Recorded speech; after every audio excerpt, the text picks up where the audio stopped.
paleontology is finally starting to change. More and more discoveries are turning our understanding of the ancient world upside down. Even established images of the most famous predators are beginning to crumble. But what caused our misconceptions about Spinosaurus in the first place?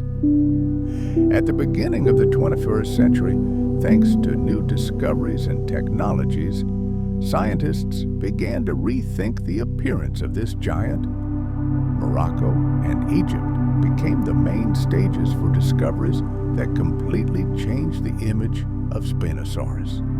This step launched a veritable revolution that quickly engulfed the entire scientific world.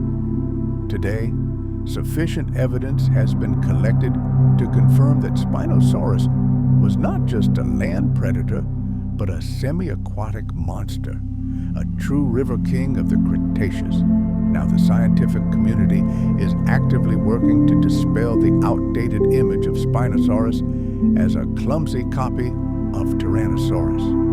Numerous studies demonstrate that Spinosaurus was far more specialized and unique than other giant theropods, such as Allosaurus or Carcharodontosaurus. Yet, despite this, popular culture continues to categorize it as just another killer monster, ranking it among the most dangerous land predators without a unique ecological niche. It is placed on par with Tyrannosaurus rex and Giganotosaurus, although paleontologists believe its lifestyle was radically different.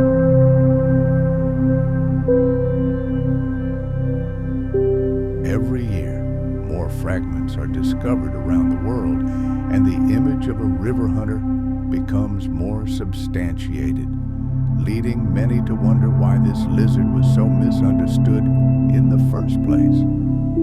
Until the early 20th century, the world had no idea such a giant existed. Paleontologists were actively excavating the remains of other dinosaurs known as theropods. Although both Spinosaurus and Tyrannosaurus belonged to this group, Spinosaurus followed a completely different evolutionary path, which made it less suited to hunting on land, but transformed it into a riverine ruler. The bones of other dinosaurs were used to assemble skeletons for museums, create reconstructions, and write scientific papers. In the 19th century, paleontologists in North America were obsessed with the bone wars, and several European expeditions set out to the most remote corners of the planet. Plans to search for new species spanned countries such as Argentina, Tanzania, China, Mongolia, and of course, Egypt. By the end of the 19th century, Tyrannosaurus had finally displaced all other predators as the most famous dinosaur. However, Spinosaurus became a sensation after its discovery, and its bones could be found in one of Germany's leading museums. At the same time, the recreational use of dinosaur imagery began to spread from scientific journals to popular culture in the United States.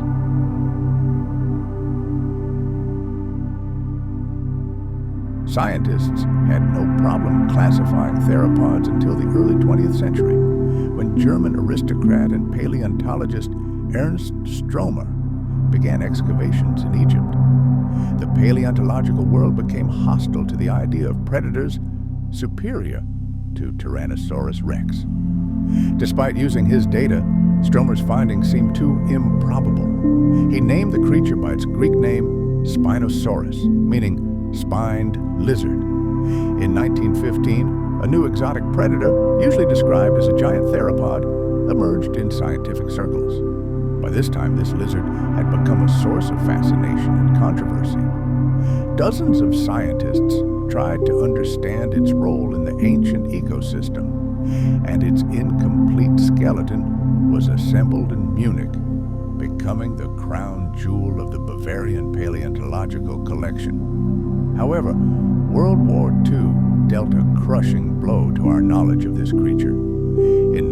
1944, during the Allied bombing of Munich, the museum housing the priceless bones was completely destroyed. Spinosaurus was literally reduced to ashes. All that remained were Stromer's drawings and notes. Although the ban on research in dangerous regions had already been lifted by then, the tragic loss of the remains made Spinosaurus an easy target for speculation. During discussions of its appearance in the mid-20th century, unfounded and simplistic assumptions were made that this lizard was simply an enlarged version of Allosaurus, a clumsy land predator.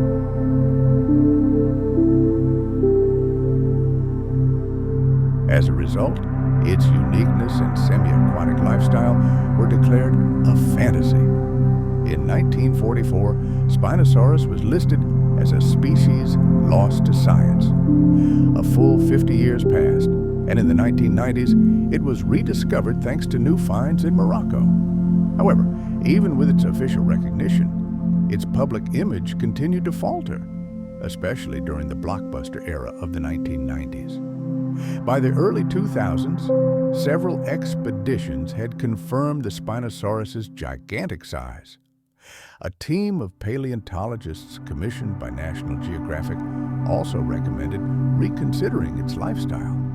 However, popular culture remained unmoved, even though its leading figure, Jurassic Park III, openly embraced the idea of Spinosaurus as a super predator capable of defeating Tyrannosaurus. Outdated notions of its anatomy were somewhat softened. But in 2014, paleontologist Nizar Ibrahim presented a reconstruction that righted the ship, showing it as a semi-aquatic creature. At the time, the idea of a 15-meter-long swimming dinosaur was punished as harshly as heresy in the Middle Ages. Subsequent discoveries, including the discovery of a paddle-like tail, further strengthened this new theory, adding a third strike rule to the scientific debate, adopted in 2020. As a result, the number of publications on Spinosaurus increased dramatically. Despite changes in science over the years, most outdated ideas, including the image of a land monster, remain strong in the public consciousness.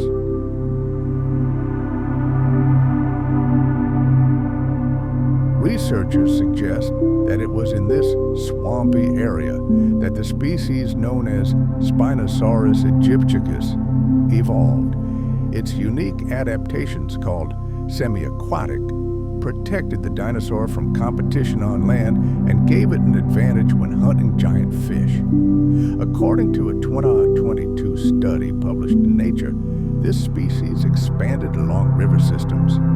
Its range fluctuated with climate change. These events likely led to its divergence from Irritator of South America, considered by most botanists to be its distant relative, about 1.5 million years before its emergence.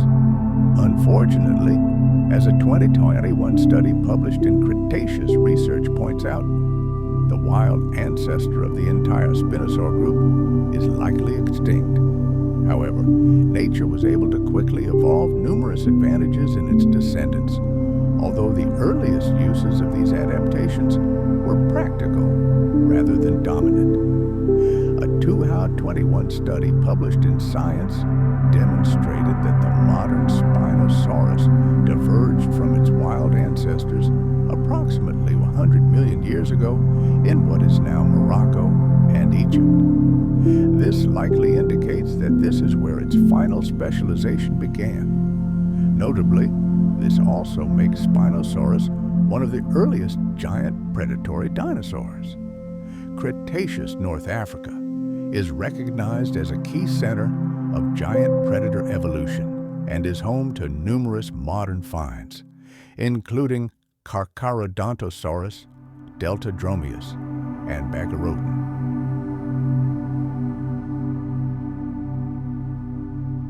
As noted in a 2016 study published in the journal Cell Domestication, This is due to favorable climate conditions and rich ecosystems.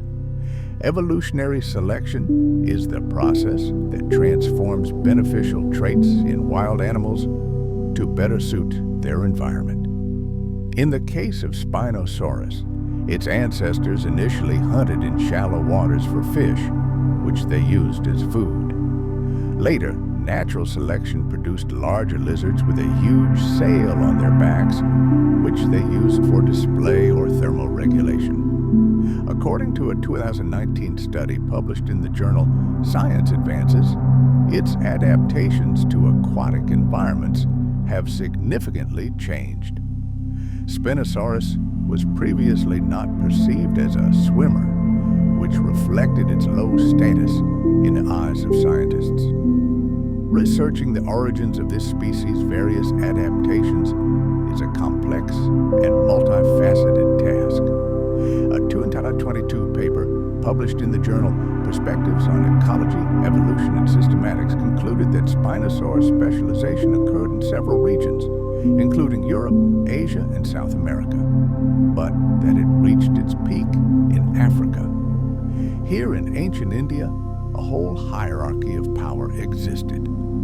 Charis was considered the most powerful gift of nature, while Ganja occupied a middle position in this mystical order. This plant was not simply part of everyday life. It was woven into the very fabric of culture and centuries-old traditions.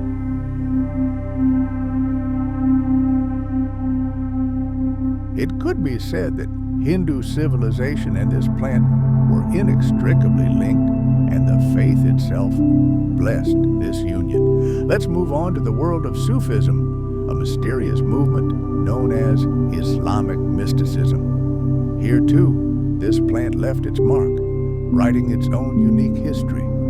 Imagine the 10th century. A great Sufi teacher, Shikar of the Hadiya order, stumbled upon a mysterious plant during one of his walks. Driven by curiosity, he decided to sample its fruit and was struck by its incredible consciousness-awakening effects. This discovery marked the beginning of a new tradition. Hashish quickly began to conquer the hearts and minds of Haya Sufis. And even though Sheikh himself tried to keep this magical knowledge secret after his death, word of the miraculous plant spread throughout the world. It is believed that Khaira offered his followers drinks infused with this plant as a kind of alternative to forbidden wine, calling them the wine of Hadar.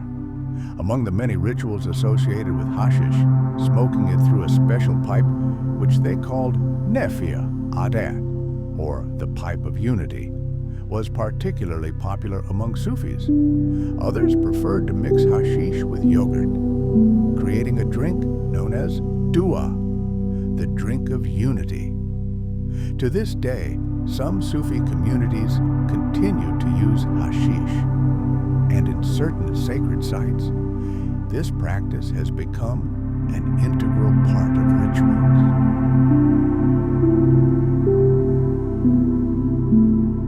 Although the Prophet Muhammad never directly addressed the topic of marijuana or hashish in the Quran, these substances were strictly prohibited in Islamic tradition. The logic was simple.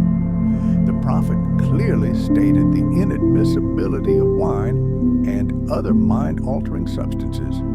Therefore, the overwhelming majority of Islamic theologians draw a direct parallel, extending this prohibition to cannabis, declaring it a completely forbidden substance. Persian and Iraqi Muslims became familiar with hashish in the late Middle Ages, and by the 1000s it had gained widespread popularity. However, the official Islamic ban on cannabis dates back to the 10th century. It was then that the Mamluk Sultan I the Bear introduced the harshest punishment for its use, the death penalty. Today, in most Middle Eastern countries that follow Islamic law, cannabis use remains strictly prohibited. the Islamic world has extremely strict laws punishing marijuana use. However, some scholars believe there is one exception to this rule: medical use. Just recently, in 2018, the Islamic Affairs Council of North America issued an official statement regarding medical marijuana. The verdict was that its use is theoretically possible, but only under a number of strict conditions. Generally speaking, medicinal preparations based on this plant are permissible only if they do not cause severe intoxication in the patient.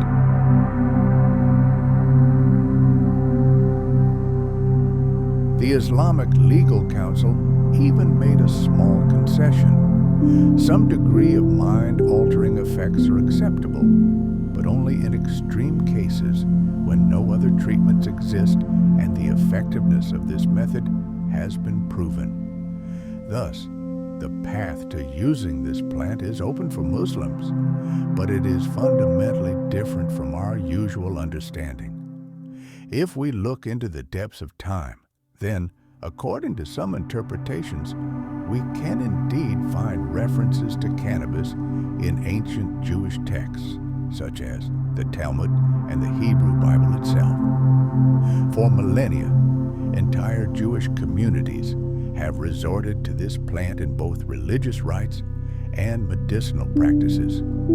There is even evidence that the ancient Israelites, who inhabited the kingdom of Judah and prayed within the walls of the first temple in Jerusalem, used marijuana as part of their sacred rituals. While not all rabbis share this view, many recognize marijuana as kosher. In 2013, one Israeli rabbi made a bold assertion: all marijuana is kosher as long as it's smoked, not consumed. However, this opinion was soon challenged by another rabbi, who clarified that only medical marijuana can be considered kosher. And in January 2016, one of the world's largest kosher product suppliers, Kush, went even further and began certifying an entire line of medical marijuana products. There were other interpretations, according to which marijuana was classified as a product known as kitat, prohibited for Ashkenazi Jews during Passover.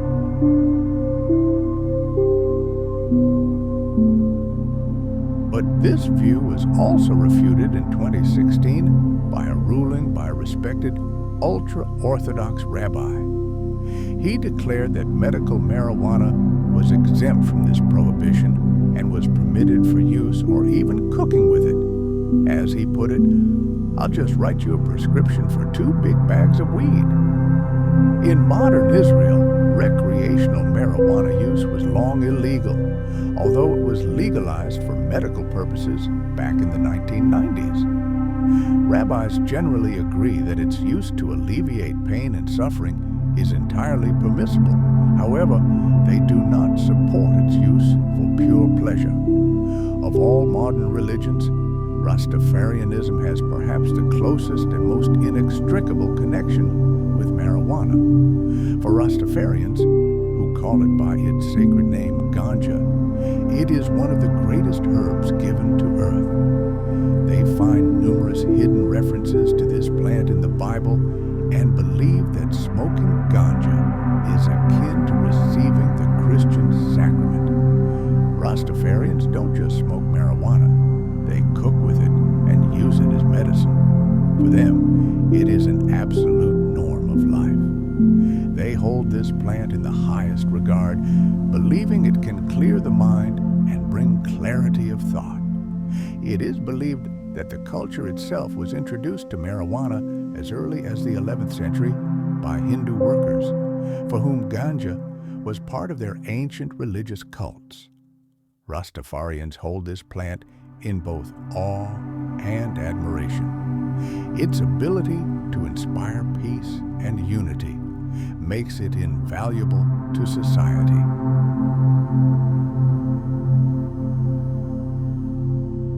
Moreover, the Taoists have their own cannabis deity named Magu, which can be translated as hemp maiden. This deity is mentioned repeatedly in their ancient texts. Of great interest are documents describing the medicinal properties of this plant, as well as references to Mount Tai in China, where many species are said to grow wild. We don't know how many religions around the world worship cannabis deities, but Magu is undoubtedly a unique figure, adding even more mystery to Taoism's already enigmatic connection with this plant. Although most Sikhs do not use marijuana, it is quite common among their community.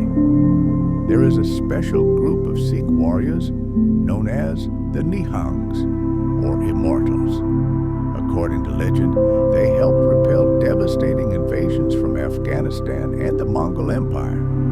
The Nihangs, a people living in what is now India, began using marijuana for medicinal and therapeutic purposes during battle.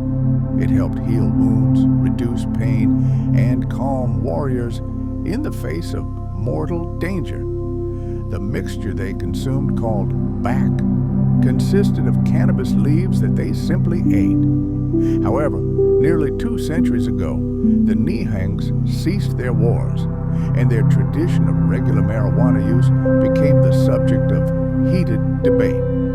The official Sikh Code of Conduct, the Saikorhat Maratha, explicitly prohibits the use of any intoxicants. The founder of Sikhism, Guru Nanak, also called on his followers to abstain from such practices.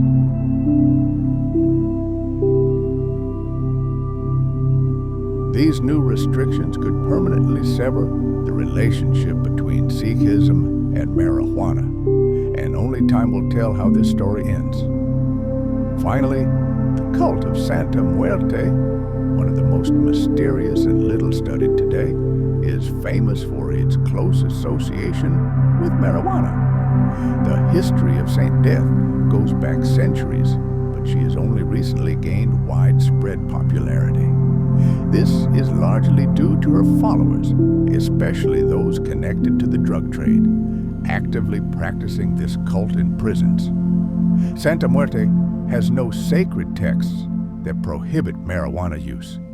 Let's travel to a world where faith and altered consciousness are intertwined. Here, in the shadow of numerous temples and shrines, a special herb grows, which has become a guide to other worlds for many. And while not all followers of these cults use marijuana, for some, it has become the key to communicating with the divine. Imagine a follower of the Santa Muerte cult. In the dim light of the sanctuary, they offer prayers to Saint Death, then exhale a cloud of smoke directly onto the altar. They believe it is this smoke that carries the words of their prayers to the deity's ears, making them audible. But marijuana is only one tool in their ritual arsenal. To establish a strong connection with the other world, they also use alcohol and other mind-altering substances. However, in this diverse world of beliefs, not everyone follows the same path. Take Buddhism.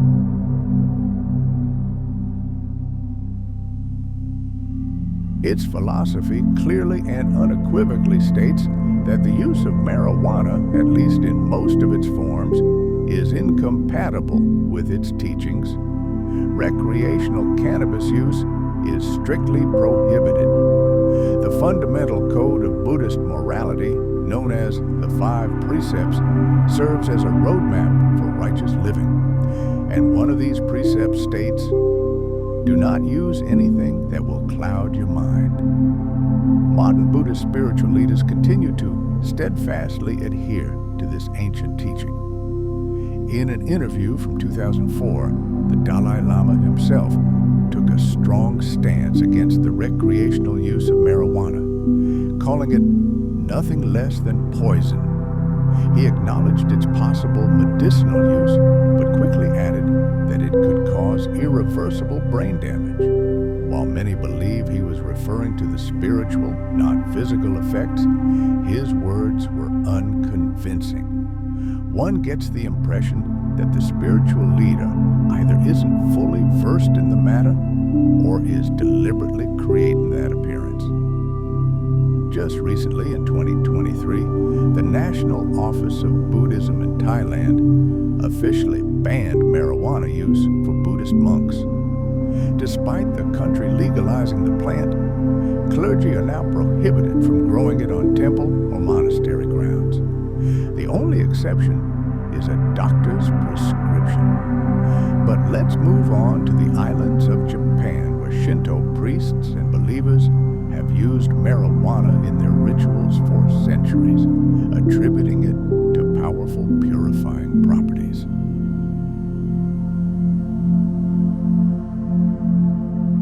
It is believed that priests used bunches of this herb to exorcise evil spirits, ritually waving them in the air.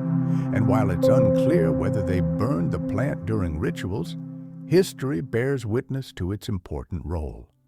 For example, in wedding ceremonies, where brides apparently wore veils woven from cannabis fibers, Ise Jingu Shrine, one of the key spiritual centers of Shintoism in Japan, still includes marijuana in its annual ceremonies known as taima, which means cannabis in Japanese. The shrine is located in Mie Prefecture, where an organization called the Shinto Association operates. In 2018, this group secured a license to grow low-potency cannabis. They are now officially permitted to cultivate cannabis for the needs of 2 shrines in the prefecture, although Ise Jingu is not one of them. The plant is used exclusively in spiritual rituals. Now, our journey takes us to the jungles of Brazil, where the Santo Daime religious movement originated. Although it is young, its history is already deeply intertwined with the use of sacred plants. This religion emerged in the early 20th century thanks to a man named Raimundo Irineu Serra. It represents a remarkable symbiosis of folk Catholicism and the shamanic practices of indigenous Indians.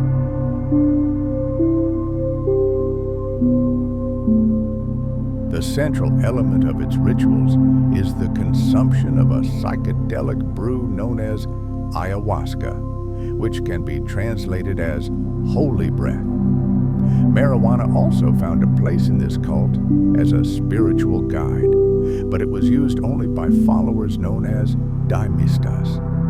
They even gave cannabis its own name, Santa Maria or Saint Mary.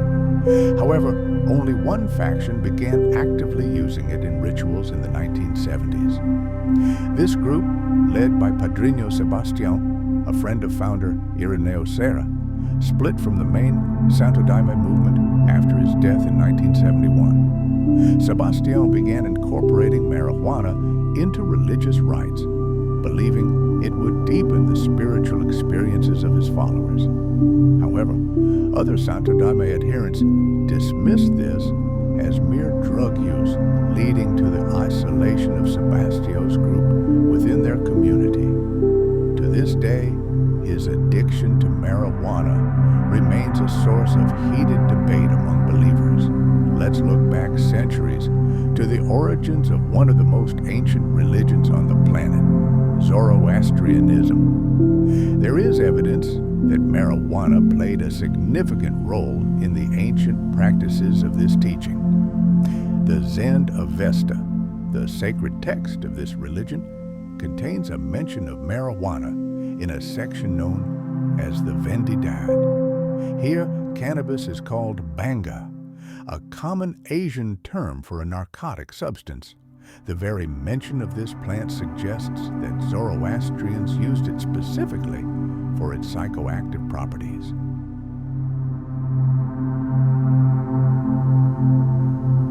However, this is not irrefutable proof, and the situation here is as murky as the butter melting on top of a large mountain of pancakes. Beyond biblical references, there's a hypothesis that Zoroastrians may have included marijuana in their funeral rites. In ancient times, people actively used cannabis in rituals and for spiritual purposes, which may indicate their knowledge of its psychoactive effects. However, For modern researchers, this remains merely an intriguing hypothesis. And so, we move to the North American continent. For members of the Native American Church of the Onak, cannabis is not just a drug, but a crucial element of their religious practice. Onak is a religious teaching centered on the use of natural substances such as cannabis, psilocybin, as well as hallucinogenic mushrooms, ayahuasca, and peyote. The goal is to achieve supreme spiritual enlightenment. The church's founders conduct ceremonies in which marijuana serves as a powerful healing agent. Some of these rituals include smoking cannabis through a sacred pipe. They are one of the few groups in America for whom this practice is completely legal. The Onak is an officially recognized and registered Native American tribe, meaning it is exempt from federal laws prohibiting marijuana use. Many tribal members have official identification cards that grant them certain privileges. These include licenses to possess plants and other natural substances that would be illegal for ordinary citizens.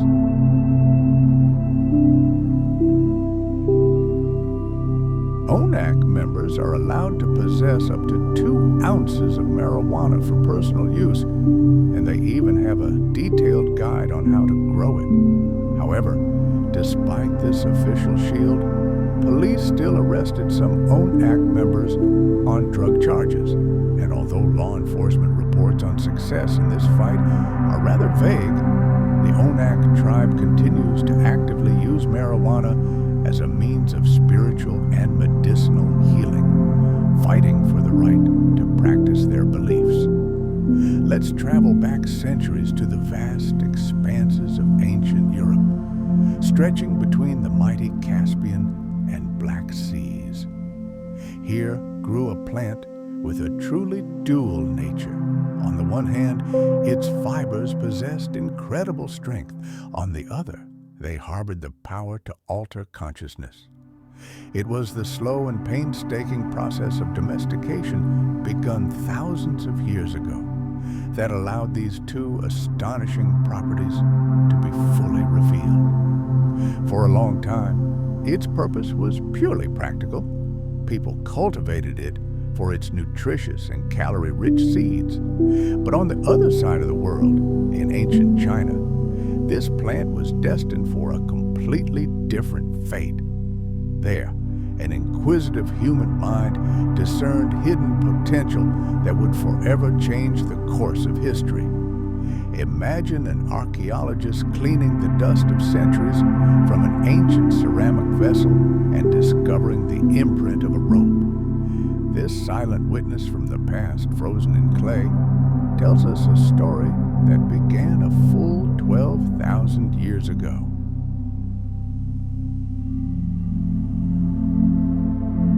It was proof that hemp fibers were already serving humanity back then. They were used to create not only rope, but also clothing and even paper, innovations that provided a powerful impetus for the development of Chinese civilization.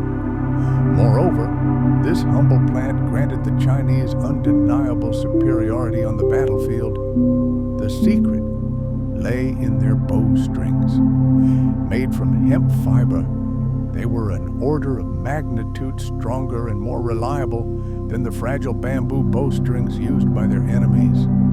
This strength and durability allowed Chinese warriors to draw their bows with incredible force. Their arrows flew farther and struck more accurately, making hemp one of the first strategic materials in military history. But the power of the fibers was only one side of the coin. About 6,000 years ago, Chinese healers discovered another, no less important facet of this plant. They began using it to combat a wide variety of ailments. Thousands of years later, around 2700 BC, the legendary Emperor Shennong, rightly called the father of Chinese medicine, officially included hemp in his great pharmacopoeia sequoia. The plant demonstrated astonishing effectiveness in treating a wide range of ailments. It soothed the pain of rheumatism and gout, helped with constipation, reduced fevers associated with malaria, and most astonishingly, according to ancient texts, even helped overcome absent-mindedness. Over time, its use became even more daring.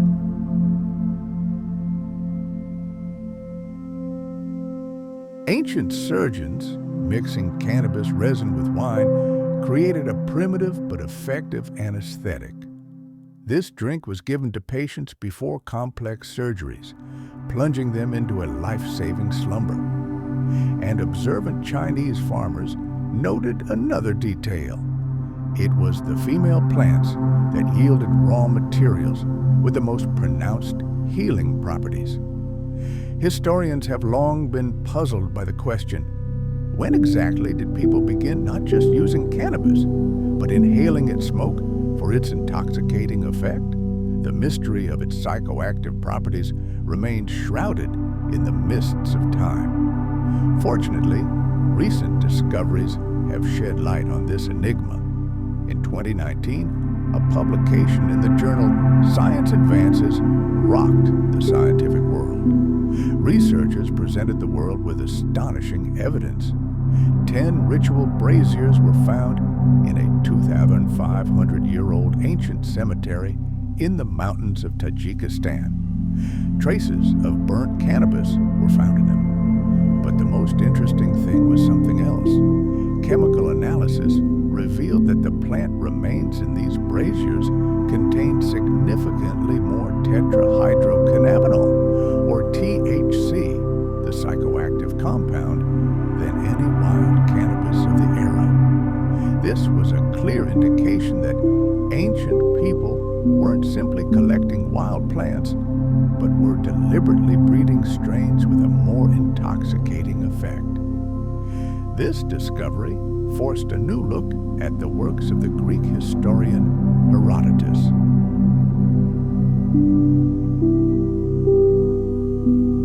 In his famous Histories, he described how tribes from the Caspian steppes would gather in cramped tents and throw cannabis seeds onto hot stones, inhaling the rising steam. Archaeological finds and high THC levels confirmed that such rituals were indeed part of ancient culture. It became clear that the use of cannabis to alter consciousness was no longer the preserve of the aristocracy. Research at the Jianghao Cemetery revealed that traces of the plant were also found in the graves of commoners.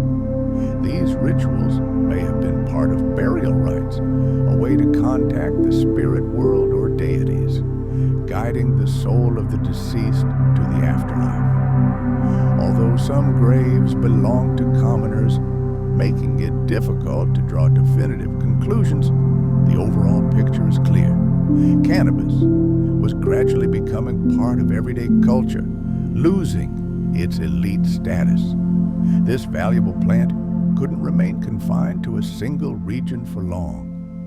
After domestication, it began to rapidly expand. Nomadic peoples were the first to spread it around the world. A 2014 study showed that cannabis was actively cultivated as early as 10,000 years ago across vast territories stretching from modern-day China to the Caucasus. Nomadic tribes such as the Scythians constantly traveled along the trade routes known as the Silk Road, carrying the seeds of this plant with them. The Scythians valued cannabis especially highly, using it in their shamanic rituals and actively exchanging it with other peoples.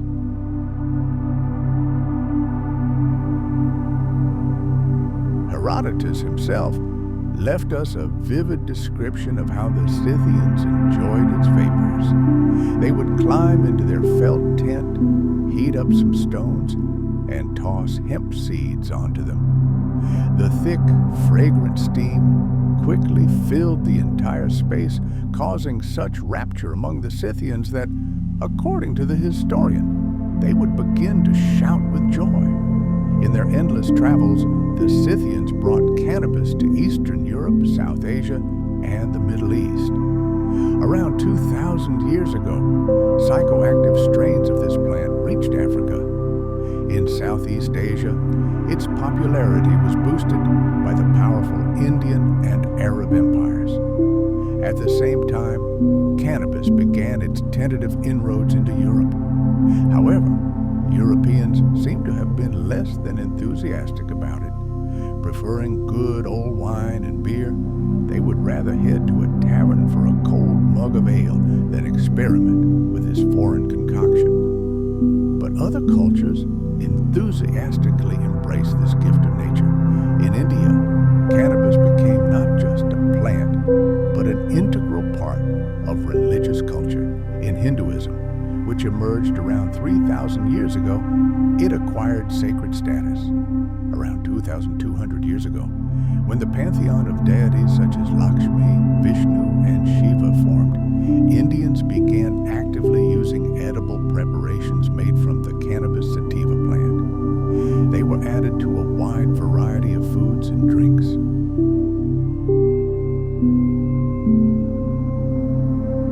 Cultures around the world valued cannabis not only for its mind-altering properties, but also for its medicinal properties, particularly its ability to suppress nausea.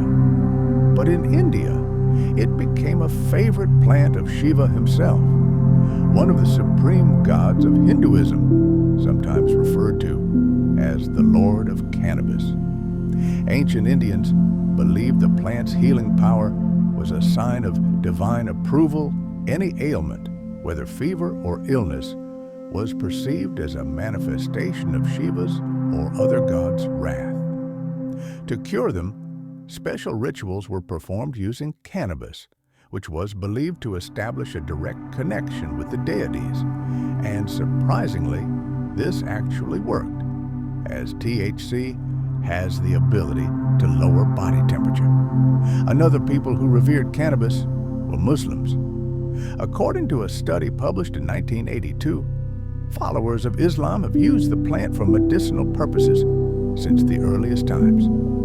About 1,000 years ago, cannabis became firmly entrenched in Islamic culture when a Persian sect first encountered its effects. Several centuries later, in Arab culture, it acquired a new name, hashish, and assumed a prominent place in social life. The Muslim holy book, the Qumran, did not explicitly prohibit it, unlike alcohol. This opened the door to its widespread adoption. Sufis, followers of a mystical movement within Islam, claimed that hashish helped achieve enlightenment and deepened one's spiritual connection with Allah. This only accelerated its triumphant spread across the Middle East.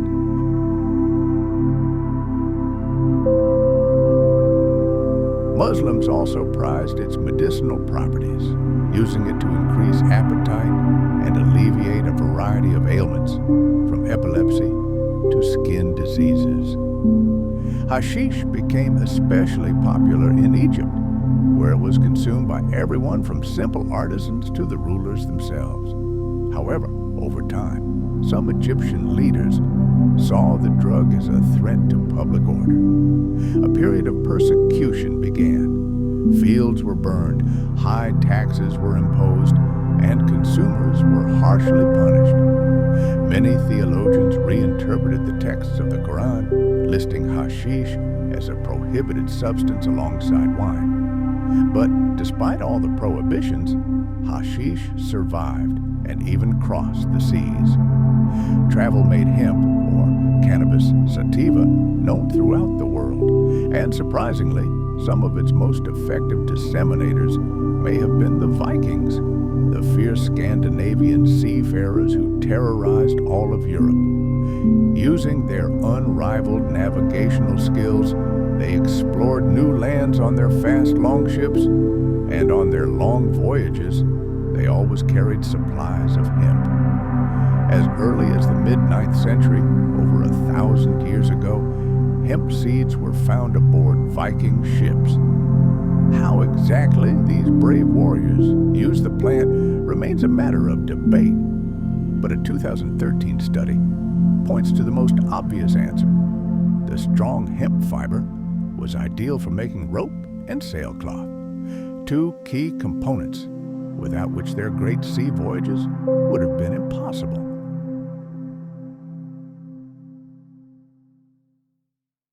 The Vikings likely used cannabis and other technological processes as well, making it an integral part of their civilization, built on the might of their navy. Let's travel back 68 million years to the very end of the age of dinosaurs. We find ourselves in the dense, humid forests of ancient North America, in what would one day be called Montana. The air here is heavy, filled with the aroma of rotting vegetation, the blooming of giant magnolias, and the faint scent of blood. This is a world of titans, a world where every day is a brutal struggle for the right to see the next sunrise. Here, among the colossal ferns and sequoias, he reigns supreme, Tyrannosaurus Rex. Imagine this monster. This is not just a predator, but the living embodiment of natural might and primal terror. A 12-meter-long killing machine weighing as much as 2 adult elephants. Its head, the size of a refrigerator, is crowned with jaws capable of crushing the bones of anyone who dares challenge it. Each tooth is a banana-sized dagger, designed for one purpose: to tear flesh. At this very moment, we see one of these apex predators emerge into the clearing. Its heavy tread makes the ground tremble. It moves slowly, but every step carries the confidence of absolute dominance. Its tiny eyes, endowed with binocular vision, scan the surrounding space with frightening efficiency. It is hungry.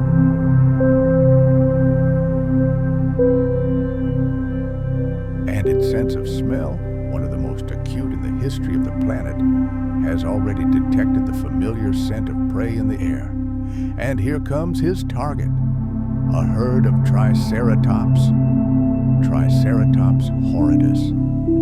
These giants are veritable living fortresses. Each one weighs nearly 10 tons and is protected by thick hide and a massive bony frill that even the sharpest tooth can't scratch. And their main weapon, 3 enormous horns on their faces, 2 long, deadly spears above their eyes, and 1 short but powerful on their nose. These are not defenseless victims.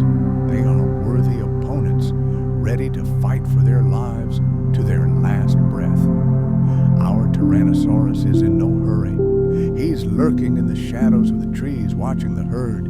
He's choosing a target, not a young and inexperienced one, but not a massive leader either. His gaze falls on an adult male who strayed slightly from the main group, fascinated by the succulent fronds of a fern. This is his chance. And then he breaks free. It's not a run. It's an avalanche of muscle and fury. The ground shakes. Branches crack under his onslaught. The Triceratops notices the danger too late. He lets out an alarming roar, warning his kin, but there's no time to retreat. He turns, thrusting his armored head forward, the only thing that can save him from the predator's crushing jaws. A deadly duel begins. The Tyrannosaurus attempts to outflank its prey coming from the side, where the herbivore's pelvic bones are less protected.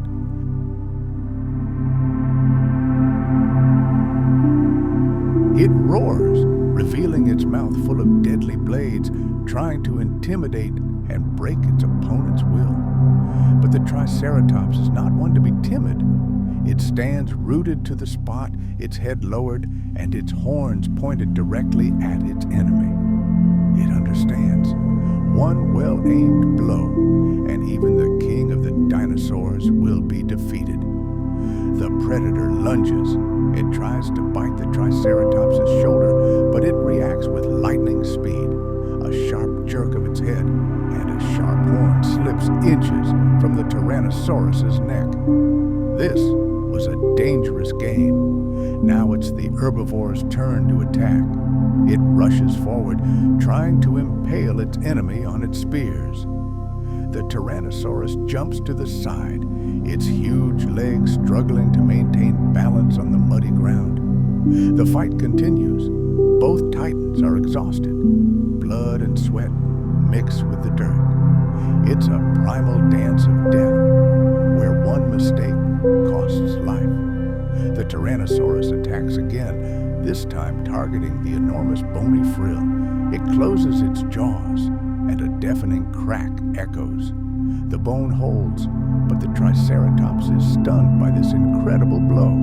For a moment, its concentration is lost, its defenses weakened, and this moment is enough for the predator. A lightning-fast thunderclap lunge. The Tyrannosaurus's jaws close on the Triceratops's neck, just below the protective frill. The terrifying crunch of breaking vertebrae is heard. The armored giant lets out its final death rattle and collapses heavily to the ground. The battle is over.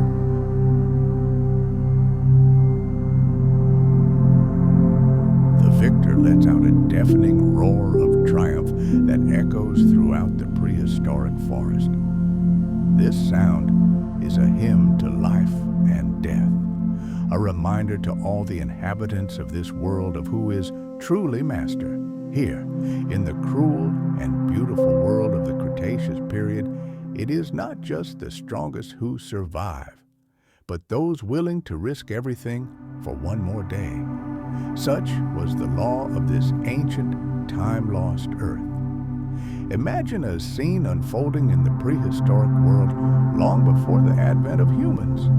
For millions of years, evolution followed its own, sometimes completely unpredictable path. It gave rise to creatures that seemed to us to be the figment of a brilliant screenwriter's imagination, not the result of random mutations. It seems incredible that blind natural selection could have created such perfect and simultaneously bizarre organisms. Take, for example, Spinosaurus or Spinosaurus aegyptiacus. This creature combined the features of a predator that lived on both land and water, as if nature had decided to pack several different animals into a single gigantic body. Researchers from universities around the world have been grappling with the mystery of how exactly this incredible combination of traits arose for decades. Recently, paleontologists conducted a detailed analysis of the genomes of its distant relatives, crocodilians, to understand the principles underlying the DNA of ancient archosaurs.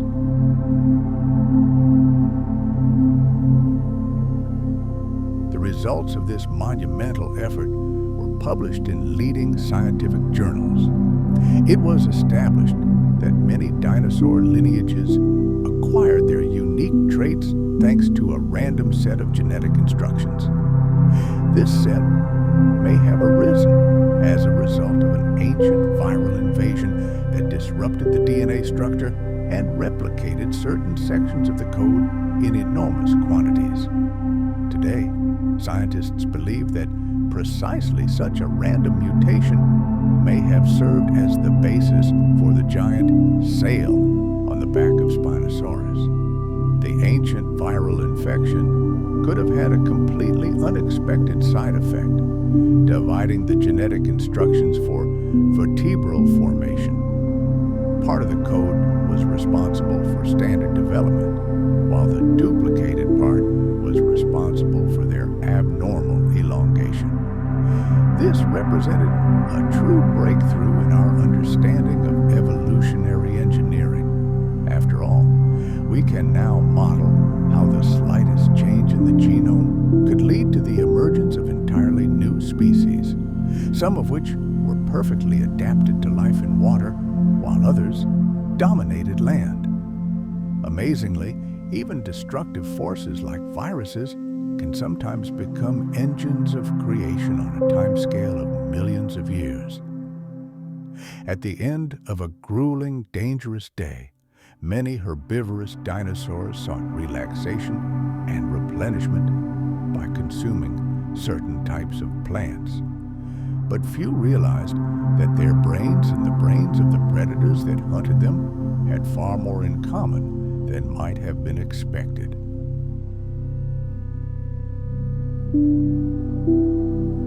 As early as the late 20th century, research showed that the brain receptors responsible for feelings of pleasure and satiation are very similar in many vertebrates.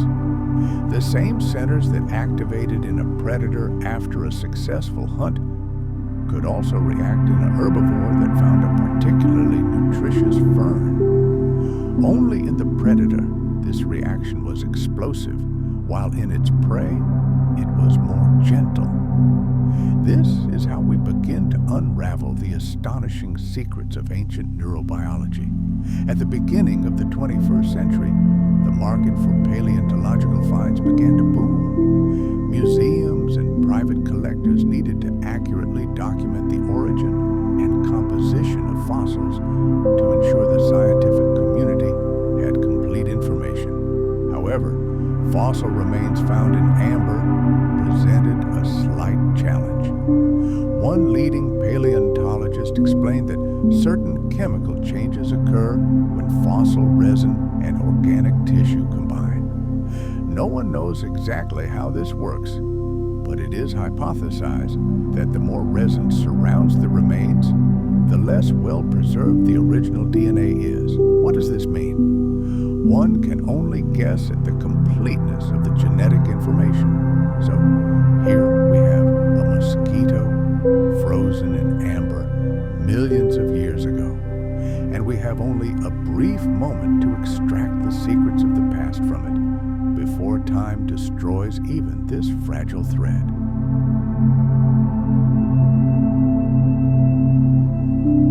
Imagine a paleontologist's excitement upon discovering a nest containing fossilized eggs, followed by a completely different reaction when analysis reveals that the embryos inside belong to an entirely different species than the one thought to be their parent. In the early 2000s, a strange event occurred in North America that baffled scientists. A disproportionate number of nests belonging to one dinosaur species but containing embryos of another were found in the deposits of a single formation. This led researchers to suspect something other than simple nest parasitism. Scientists have discovered that surrounding rocks, particularly clay shales, contain chemicals that can influence the fossilization process. These substances, seeping into the shells, could distort and destroy the fragile bones of the embryos, creating the illusion that they belong to a different, smaller species. This is especially important for rapid analyses, often conducted in the field in an effort to obtain results as quickly as possible. Even the researchers who made this connection do not fully understand how this occurs. They suggested in a scientific journal that perhaps the minerals in the clay have a structure that reacts with organic matter, or that the interaction of these chemicals during the fossilization process simply distorts the morphology of the remains.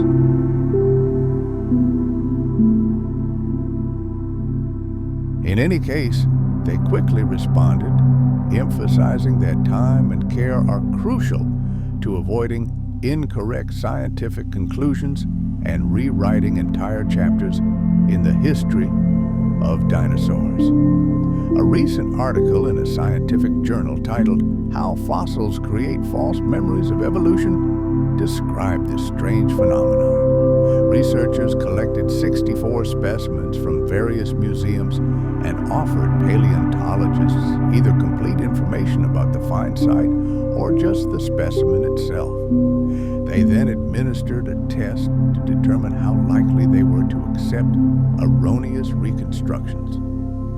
When participants were asked about the dinosaurs' appearance and behavior, the results showed that incomplete data made scientists more susceptible to reconstructing appearances that were in fact inaccurate. This contrasted with those who had received all the information. However, this discovery comes with a caveat.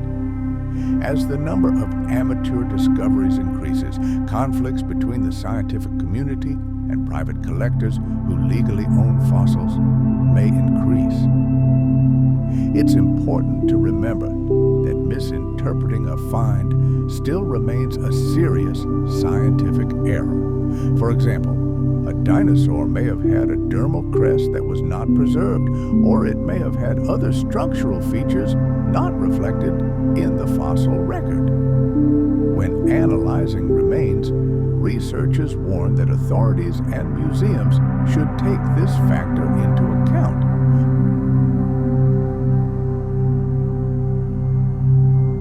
Asking leading questions based on incomplete data can lead to a dangerous and unreliable picture of the past. However, some experts argue that this isn't a matter of false memories, but rather that people become more inclined to construct a complete picture based on missing fragments, accepting any popular hypothesis. According to one paleontologist, the reliability of a reconstruction peaks approximately 2 years after a detailed study. But even decades later, scientists working with an incomplete skeleton can remember their initial, albeit erroneous, version as clearly as those who saw the full set of bones. The question of whether ancient invertebrates experienced pain has long been debated. Many wonder whether a predatory attack on a trilobite or ammonite was an act of deliberate cruelty. These creatures lacked a nervous system similar to that of humans, but as a professor from the Queen's University Belfast noted in an interview, marine creatures developed very differently from terrestrial species. This may mean they were capable of experiencing certain sensations, albeit unlike our own. As for hunting them, one of the largest predators of the era, the giant sea scorpion Pterygotus, may have found an ingenious way to make the process less traumatic. Research has confirmed that certain toxins can act on the nerve centers of crustaceans, paralyzing their prey.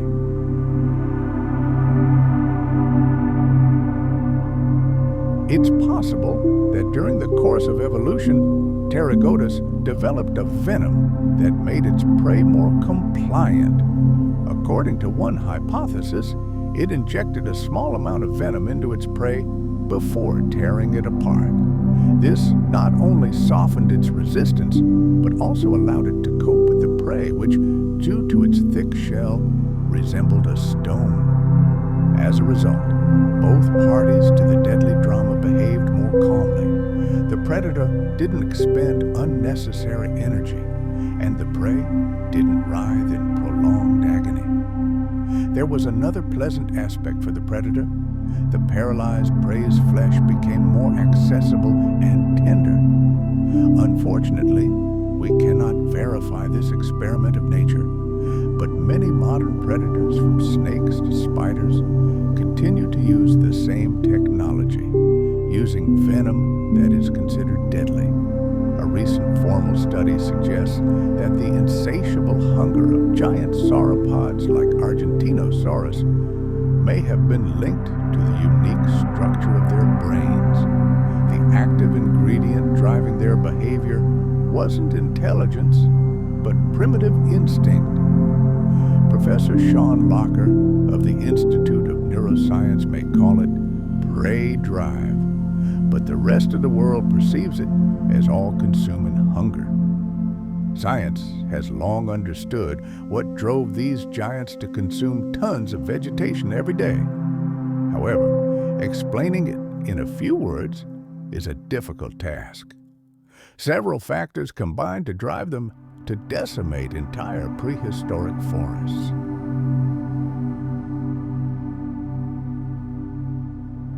In addition to releasing hunger hormones, their brains also heightened their senses of smell and taste, but also reduced self-control and inhibited the part of the brain responsible for satiety. The result was a perfect storm, driving these living mountains to move and eat, and move. While this may seem rather peculiar to giants, a recent study has shown that even nematodes, tiny worms visible only under a microscope, living in the soil beneath their feet, exhibited a similar drive to constantly consume organic matter. These microscopic organisms were placed in an area with compartments containing various nutrients, as if they were in a cafeteria with a vast selection of dishes. And their behavior was strikingly similar. They ate nonstop. Imagine a microscopic world invisible to our eyes. Scientists decided to conduct an unusual experiment on its inhabitants, tiny worms known as nematodes. When these creatures, pre-treated with cannabinoids, were exposed to their favorite food, bacteria, they demonstrated a truly insatiable appetite, devouring the food as if their hunger were endless. This astonishing result inspired a researcher named Locker to a bold hypothesis.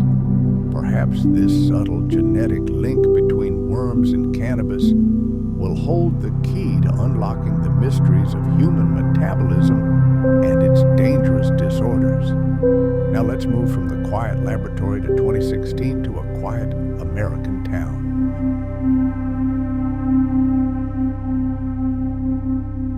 The media, including such a reputable newspaper as the Washington Post, broke news that left many residents trembling with anxiety.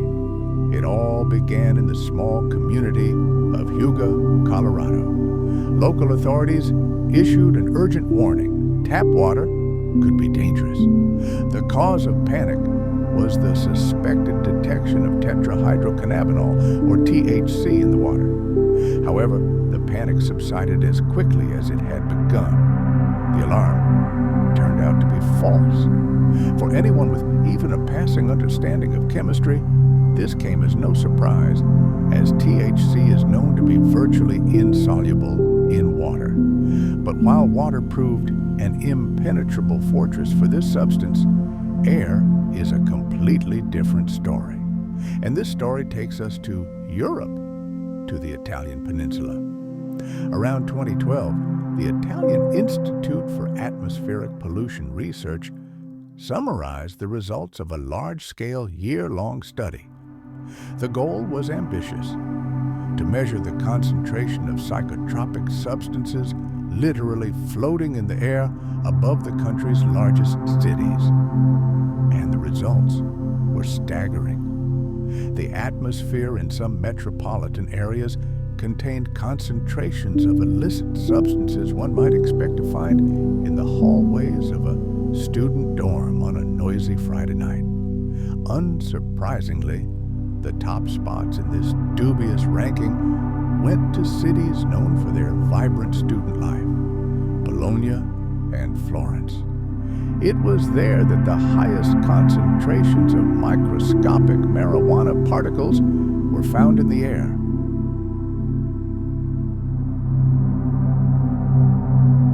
They were divided into two groups, but the fate of one of them turned out to be unenviable. For 98 long days, the participants in this group were given marijuana daily, with steadily increasing doses. The goal was to thoroughly study all possible effects on the human body.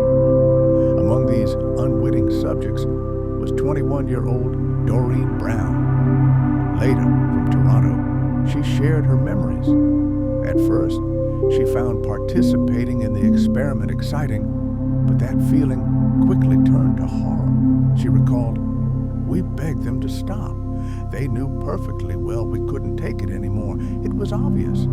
I felt like we were being tortured, but I was powerless to change anything. The women described the utter nightmare they endured.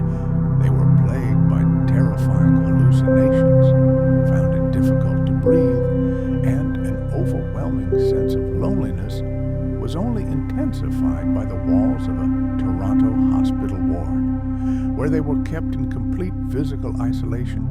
But the worst was yet to come. Even when the experiment ended and the hospital doors opened, freedom brought no relief.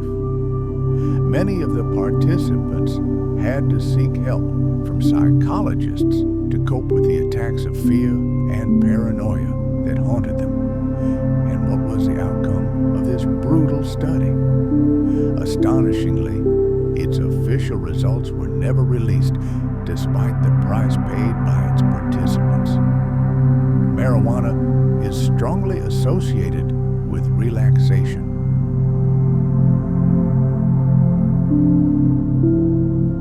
It's something that helps us unwind after a hard day at work, unwind with friends, or simply spend a lazy weekend. But paradoxically, scientists have concluded that the processes triggered in the brain by cannabis use may be the exact opposite of the expected calm. In 2015, researchers at the Yale School of Medicine presented the results of their work to the world, published in a prestigious scientific journal. Their findings were extremely intriguing. Psychiatrists discovered that both THC and cannabidiol can enhance a specific type of brain activity called neural noise. Imagine the neurons in our brain as wires carrying electrical impulses, transmitting important information. But sometimes these wires begin to spark for no apparent reason, transmitting meaningless signals. This chaos is called neural noise, and it can be compared to the static on an old television screen. The researchers discovered a direct correlation. The higher the THC dose, the stronger this interference in brain function became. 3 years later, in 2018, their colleagues from the University of Texas fully confirmed these findings. What's particularly interesting is that the increased level of neural noise persisted even when the person was completely at rest and not performing any tasks. Dr. Shika Prashad explains that cannabis use can lead to quite unexpected consequences.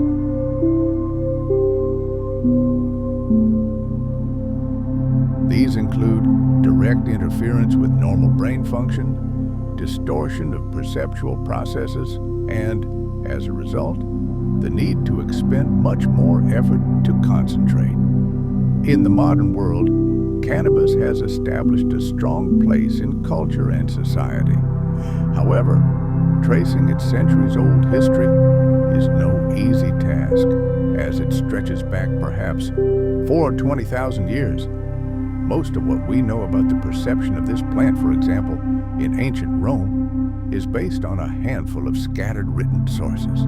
Any vessels, bowls, or containers in which the ancients might have stored cannabis have long since turned to dust, making it impossible to chemically analyze them. Although the plant is mentioned in ancient literature, its properties were never described in detail. Why? Because the author's contemporaries didn't need unnecessary explanations. Imagine a play written today. If one of the characters briefly swallowed a couple of aspirin tablets, would the author go into detail about what the medicine was, how it was made, and what it was used for? Of course not. It would be pointless for a modern audience. Similarly, the ancient Romans didn't need explanations. And yet, many aspects of cannabis use in that distant era may seem surprisingly familiar to us. The first documented use of marijuana dates back to 2800 BC and occurred in China, long before the plant began its triumphant march across the planet.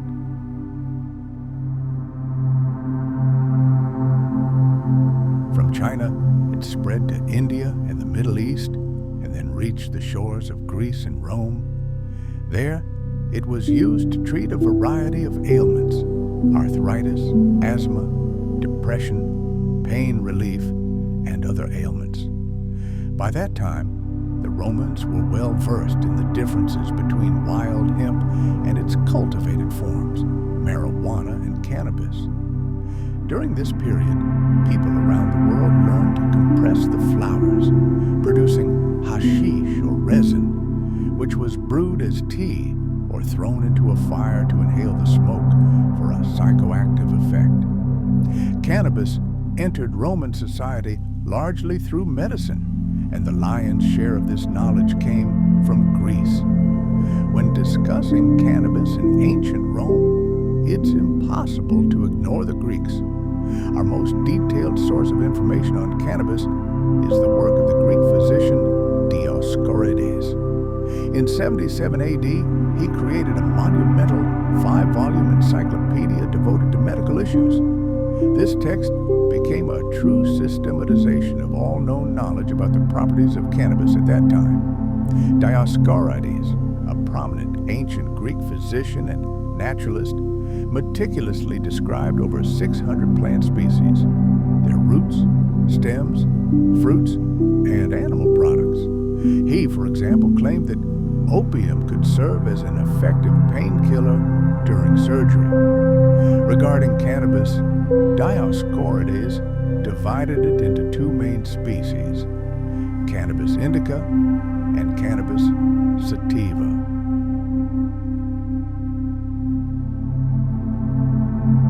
According to his observations, Cannabis sativa possessed contraceptive properties and also helped relieve earaches when boiled and applied to the affected area. Cannabis sativa, in turn, was effective in reducing inflammation, combating fluid retention, and could even dissolve hardened plaque around joints, making it an indispensable treatment for arthritis. At the same time, another great mind of the era, the Roman author and naturalist Pliny the Elder, also wrote about hemp in his monumental work, Natural History, consisting of 37 books. However, his descriptions were not as precise as Dioscorides. Pliny claimed that consuming cannabis seeds could lead to impotence, while a decoction of the root helped with joint spasms, and the plant's juice normalized intestinal function. Pliny, this renowned ancient Roman polymath, also attributed another property to hemp juice. Supposedly, it could expel worms and other unwanted creatures from the ears, which likely related to its use in treating earaches. These days, hemp bags, shoes, and clothing are more of a fashion trend, a demonstration of environmental awareness, than something commonplace.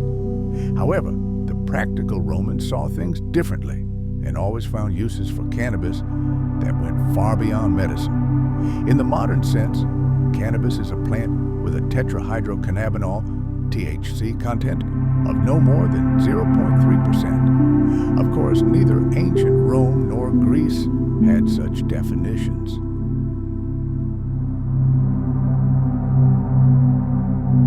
In the ancient world, certain types of cannabis were considered a particularly valuable raw material for the production of fabrics and other related goods. In his Natural History, Pliny the Elder describes 3 varieties of cannabis, which required drying, cleaning, and processing before being used to create various objects. In his works, he lists a variety of products, noting that the best raw material, in his opinion, came from a region called Arabis Hisar. It was used to make hunting nets of the highest quality. He also mentioned cannabis from the city of Rose, a plant he considered ideal. Imagine the world as it was long before us, a world where the very earth breathed differently, and creatures that could strike fear into one's soul with their mere appearance roamed its vast expanses. Let's fast forward to 252 million years ago, to the end of the Permian period. It was the age of titans, but not the kind we think of. Dinosaurs didn't yet rule the planet. Instead, other, no less formidable predators reigned at the top of the food chain. Here, in prehistoric forests resembling a hybrid of fern jungle and dry savanna, we see one of these kings. This is a Gorgonops, or more precisely, its largest representative, Enostransevia alexandri. The size of a huge grizzly bear, with a skull resembling a nightmare and saber-like fangs reaching 15 centimeters in length.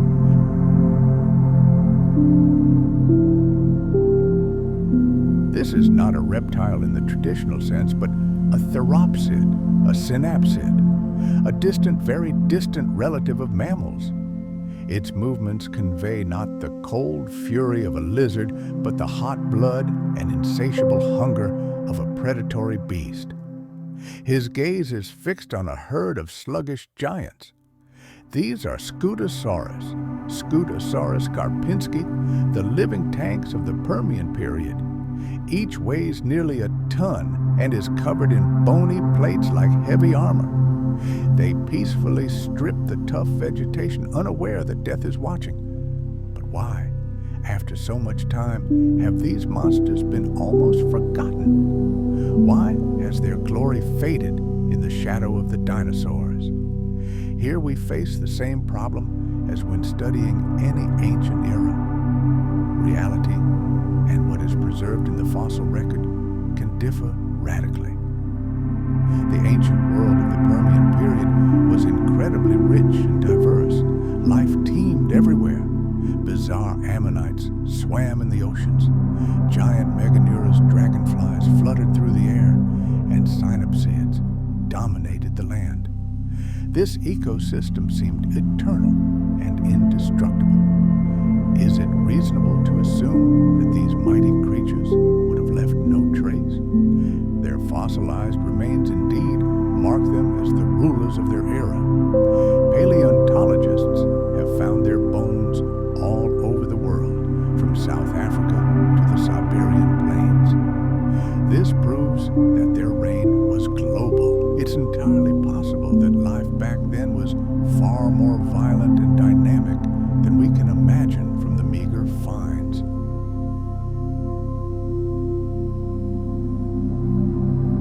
The values of ancient nature were simple and clear: survival at any cost.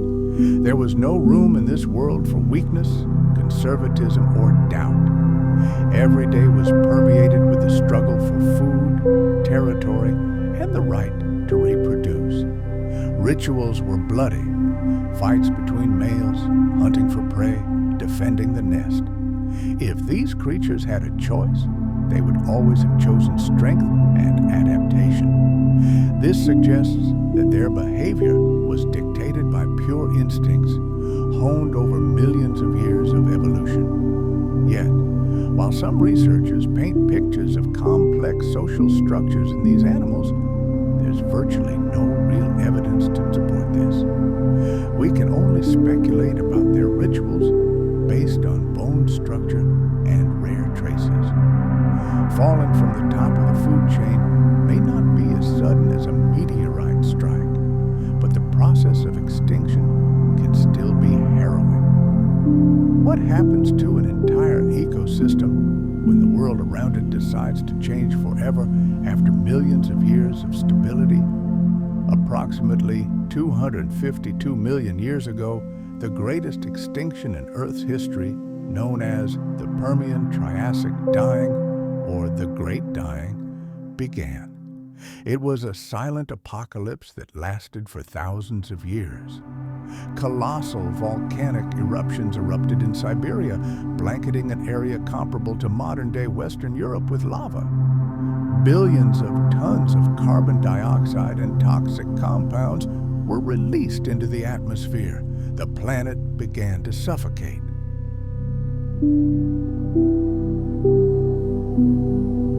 What happens to your body and mind when your environment becomes lethal.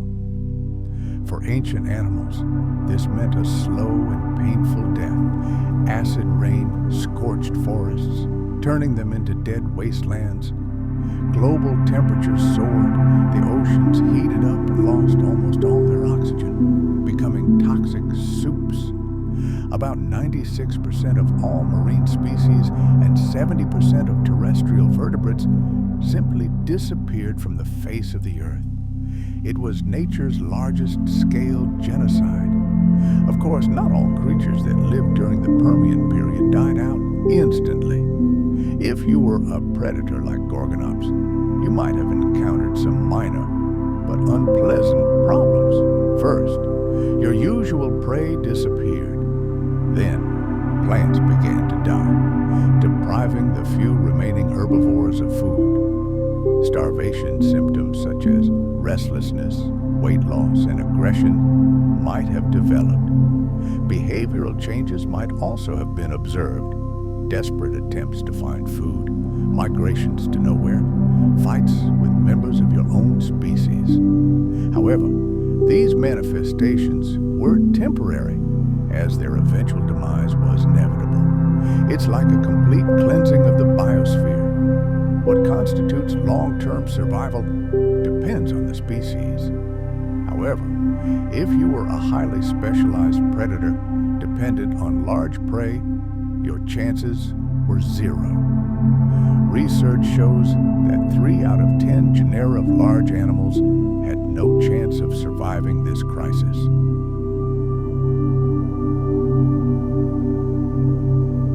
Creatures classified as giants were the first to experience the negative consequences. They needed more food, more oxygen, more territory. All these resources were disappearing before our eyes. In severe cases, irreversible changes occurred in the very structure of life on the planet.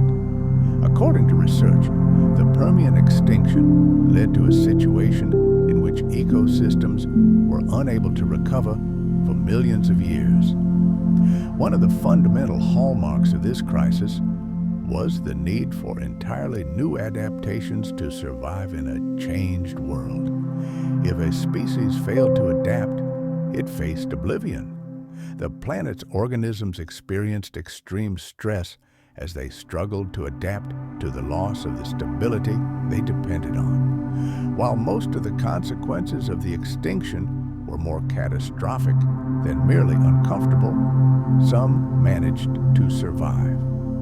Species dependent on specific climates or food sources had a particularly difficult time. If a species couldn't find a new niche, it should at least try to wait out the hardest times. That's what the lucky few did.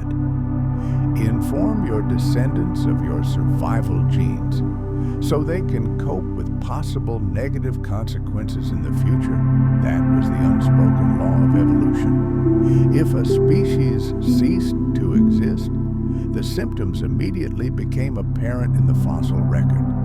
Their fossils simply vanished from the geological record. The next few million years were a time when life on the planet was extremely scarce. However, there was a silver lining.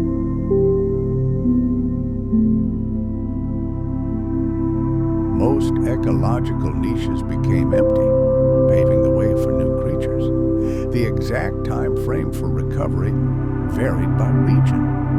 According to paleontologists, surviving creatures could only have noticed improved conditions after millions of years. New plant species emerged, and an influx of oxygen stabilized the atmosphere. Moreover, their cardiovascular and respiratory systems had to adapt to the new reality.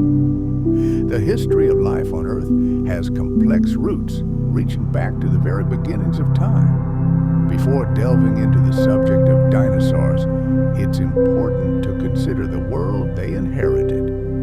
Until this time, many creatures were either too primitive or inadequately adapted to the harsh conditions. However, with the emergence of archosaurs, a group including crocodiles, pterosaurs, and of course dinosaurs, this phase ended, they inherited a devastated Earth.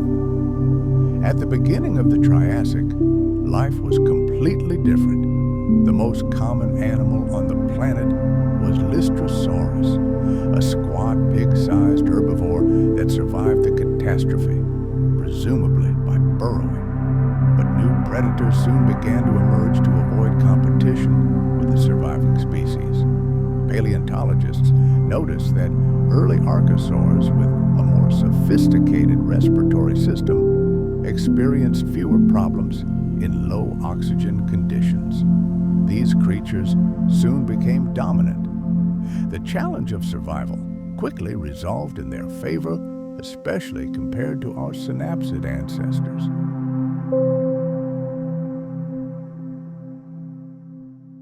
This situation remained relevant throughout the Triassic period, with several groups of archosaurs vying for planetary dominance. Imagine the beginning of the 20th century. The world is rapidly changing, and governments across the globe are deciding for the first time to strictly control the trade in mind-altering substances. Here in the United States, Congress deals a crushing blow. In 1914, the so-called Harrison Narcotics Tax Act is passed, a law outlawing the production, importation, and distribution of cocaine and opiates for anyone without a medical condition. But missing from this list of fearsome banned substances was one familiar to humanity: marijuana. This plant was no stranger to American soil. Its history dates back to the days of Jamestown, the very first successful English colony, an outpost of civilization in the wilderness. The strong fibers of hemp, the raw material for marijuana, were a strategic resource. They were woven into the strongest ropes, capable of withstanding the fury of ocean storms, and crafted into enormous sails that caught the wind and carried ships to new horizons. In the south of the country, hemp became one of the main plantation crops, bringing in a stable income. Moreover, in 1862, one influential publication even openly encouraged people to use this plant for rest and relaxation, noting its amazing calming and healing properties. So what happened?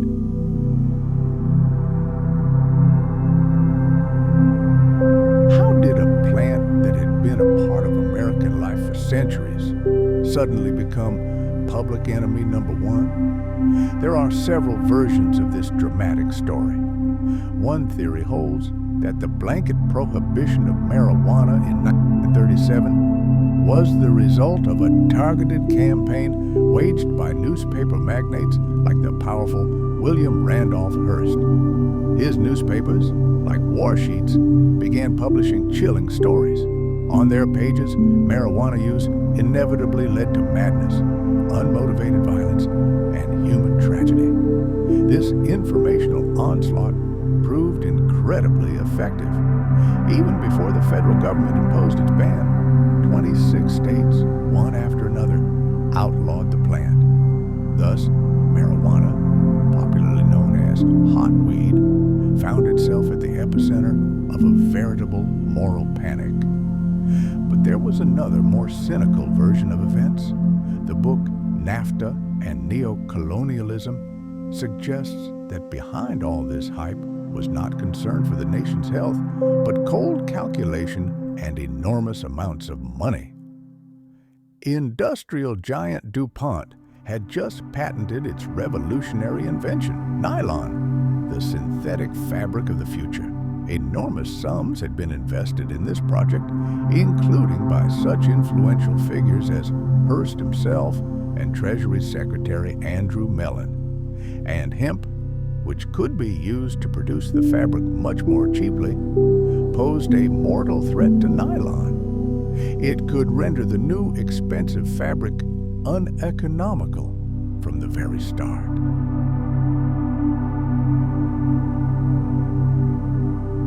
Regardless of the true motive, concerned for citizens or protecting the interests of megacorporations, Hearst's media empire played a decisive role in demonizing cannabis. Hearst began publishing stories that placed the blame for the spread of the intoxicating herb entirely on Mexican migrants. We may never know the full truth, but the result was the same. The Marijuana Tax Act of 1937 banned recreational use, leaving no loopholes even for medical purposes. And in 1970, with the passage of the Controlled Substances Act, marijuana was officially listed as a dangerous drug, despite its centuries-old history as a medicine. However, there were always those for whom this ban was tantamount to a death sentence. Among them was the renowned stockbroker Erwin Rosenfeld. He claimed that the plant literally saved his life. Rosenfeld was diagnosed with a rare and debilitating bone disease. The standard treatment was massive doses of powerful painkillers, which inevitably led to severe addiction. But then came the rebellious 1970s, and amid student protests, Rosenfeld discovered that marijuana allowed him to control unbearable pain without the terrible side effects. He said that after a few puffs, the pain that tormented his body simply receded. Rosenfeld soon met Robert Randall, a man waging his own battle with illness. Randall used homegrown marijuana to treat glaucoma, which threatened him with total blindness.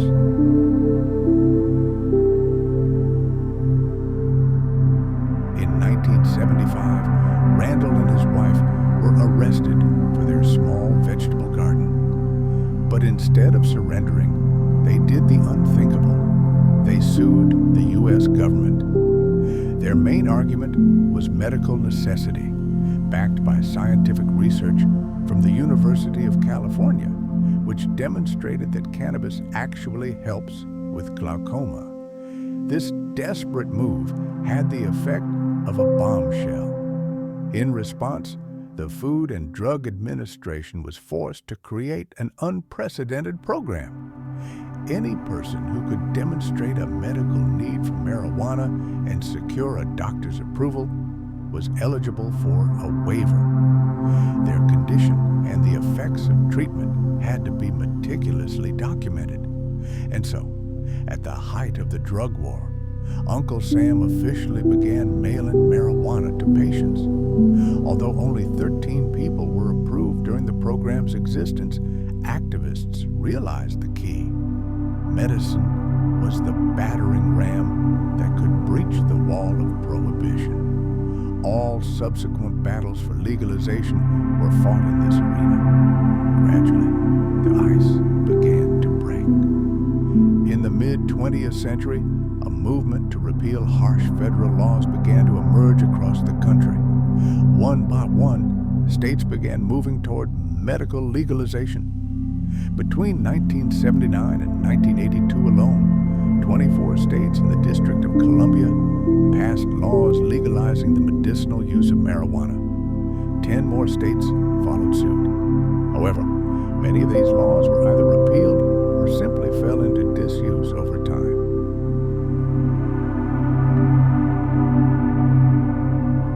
Most of these relaxations were made possible by a loophole in the same Controlled Substances Act of 1970. It allowed doctors with federal approval to use banned substances in scientific and medical research. As a result, doctors in several states began prescribing marijuana to patients suffering from cancer and glaucoma. At the same time, other states sought to downgrade marijuana's status as a controlled substance. The result was a paradoxical situation. Marijuana became a legal medicine in many parts of the country, but at the federal level, it was still considered a dangerous drug. These changes paved the way for even more sweeping reforms in the decades to come. Fast forward to 1996, California became the first state to fully legalize medical marijuana. This occurred amid a heated national debate about the war on drugs.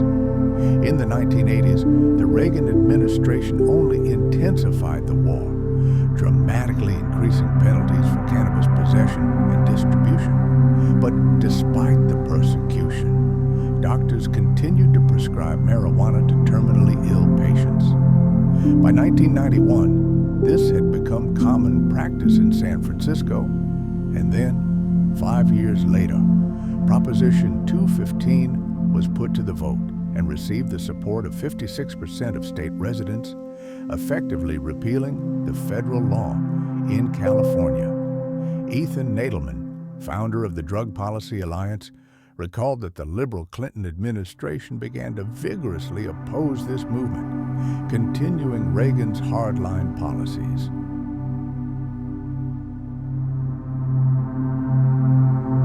But stopping the process was already impossible. By 2000, 7 states, including Washington, D.C., had followed California's lead. 6 more states later joined, including Colorado and Vermont. The Clinton administration initially even threatened to deploy federal forces to these states. Opponents of legalization claimed that medical treatment was merely a cover for fully legalizing the drug. But doctors stood their ground, expressing grave concern that they would be unable to fulfill their duty if they had to deny dying patients the only means of relief out of fear of imprisonment. The situation changed dramatically in 2009 with the arrival of Barack Obama. He signed the so-called Ogden Memorandum, which reversed the previous aggressive federal policy. The document stated in black and white, if doctors prescribed marijuana and pharmacies sold it in strict compliance with state laws, the Department of Justice would not interfere. Peace seemed to have arrived. But in 2011, the Obama administration suddenly reversed its stance. A wave of raids on dispensaries swept the country, even those not implicated in any illegal schemes. Finally, in 2015, Congress intervened. A budget bill included an amendment that deprived the Drug Enforcement Administration of funding to prosecute medical cannabis providers in states that had legalized it. This didn't stop the war entirely, but it dealt a significant blow.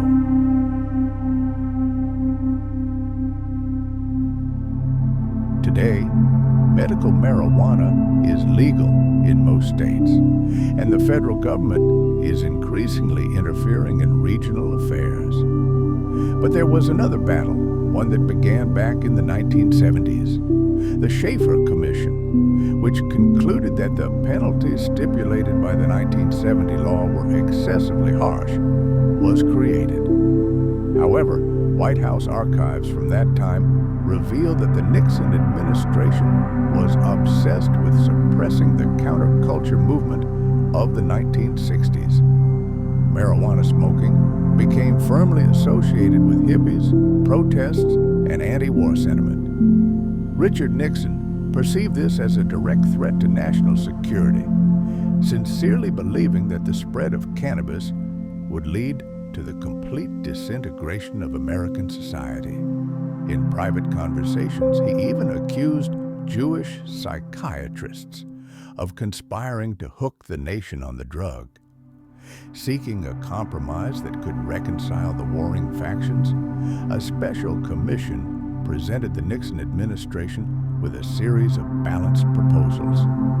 Their plan was simple: to shift the legal status of marijuana to a level more reminiscent of alcohol regulation.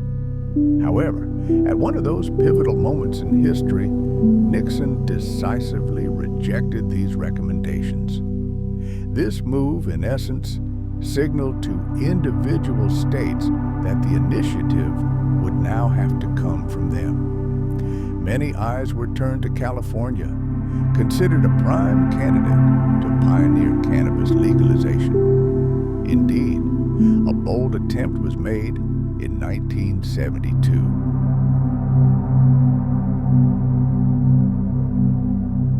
A bill was introduced to decriminalize the possession of small amounts of marijuana for personal use.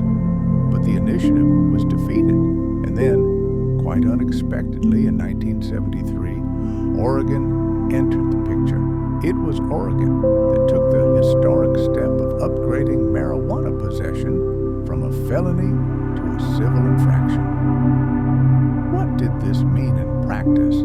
While possession still carried a monetary fine, the new laws became a veritable shield, protecting people from imprisonment and the lifelong stigma of a criminal record. There was a sense of unease in society. Some feared that such relaxation would trigger an explosion in consumption, especially among the working class. However, the reality turned out to be quite different. A study conducted by the Connecticut General Assembly revealed astonishing figures. Between 1976 and 1990, the number of arrests and first-time drug users plummeted by nearly 60%. These data were a cold shower for hardliners. It became clear that draconian measures and criminal prosecution were not the tools to solve the problems that so troubled the Nixon administration. During the 2000s and 2010s, many other states and cities followed Oregon's example, launching a wave of decriminalization across the country. New York analysts presented new research that only confirmed the validity of this approach, especially when considering the disastrous consequences of possession arrests.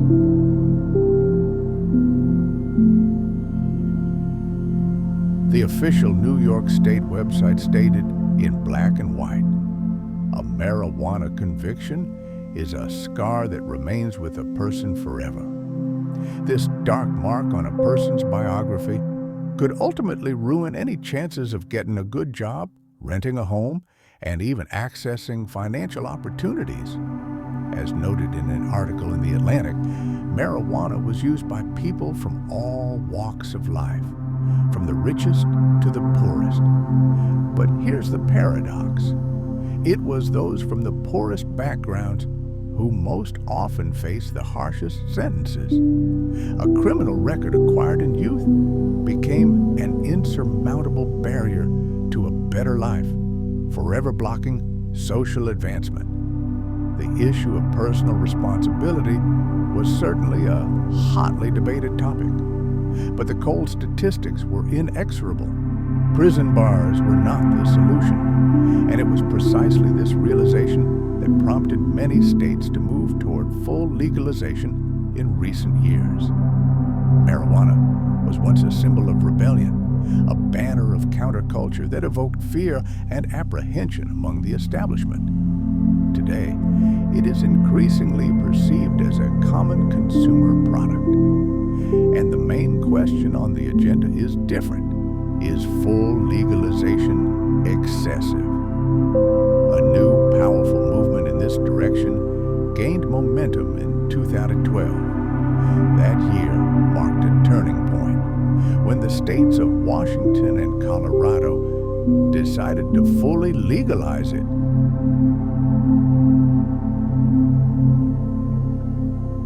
By 2023, 20 states and the District of Columbia have legalized recreational marijuana use, thanks to certain actions at the federal level.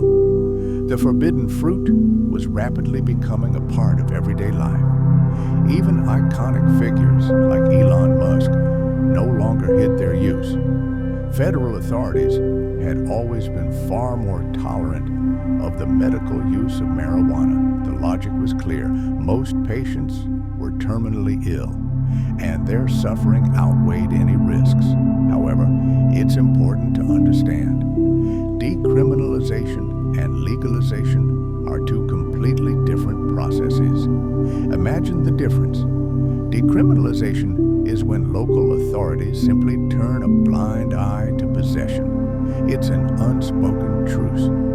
Legalization, on the other hand, is the complete lifting of all federal prohibitions. It's a formal peace treaty. Legalization at the state level has sparked countless debates about the need to reconsider marijuana's status, removing it from the list of the most dangerous drugs. Ultimately, in 2022, Congress introduced a bill aimed at lifting federal prohibition and all associated restrictions. What arguments do legalization advocates make? In an interview with High Times magazine, former Republican Congressman Ron Paul clearly laid out his position.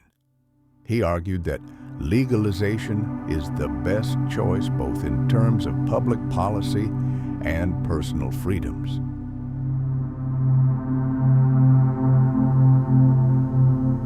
He drew a striking historical parallel, as during Prohibition, the drug war only fueled a wave of violence, allowing cartels to profit enormously from the underground American market. The retired politician explained that state-level legalization is a reasonable compromise. It simultaneously protects individual freedom and takes into account the interests of society. Ron Paul believes that if legalization is accompanied by adequate regulation, it could lead to a more responsible society. He firmly believes that Americans have every right to use marijuana, but with one caveat. Everyone must be prepared to take full responsibility for their actions if they commit a crime under the influence. After all, few people call for a complete ban on alcohol when someone drives under the influence. Crimes committed by individual users should not call into question the legality of the substance itself. For thousands of years, marijuana has been an integral part of countless cultures. But here's a fact that might surprise you. Modern scientific research on it began in the 19th century, just before it became the object of worldwide demonization. In the 20th century, marijuana seemed to permeate pop culture, from the Jazz Age and the Great Depression to the rock and roll frenzy of the 1960s and 1970s. But its history goes back much further. Research from the University of Sydney has shown that humankind has been familiar with marijuana since at least the 3rd millennium BC.